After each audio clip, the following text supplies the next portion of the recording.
25. februārī Lielajā ģildē notiks bulgāru komponists Dobrinkas Tabakovas čelo koncerta pirmatskaņojums Latvijā.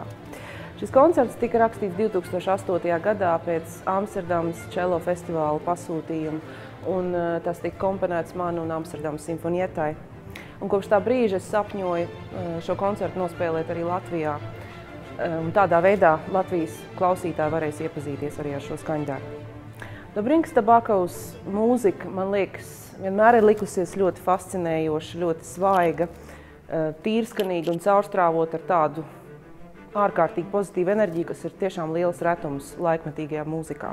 Koncertam ir 3 daļas, lai gan to varētu arī uzskatīt par tādu viendaļīgu ceļojumu caur ļoti aktīvu, turbulentu un saspringtu pirmo daļu, kas ir kā cīņa starp solistu un orķestri, kur beigās orķestrs tomēr gūst uzvaru.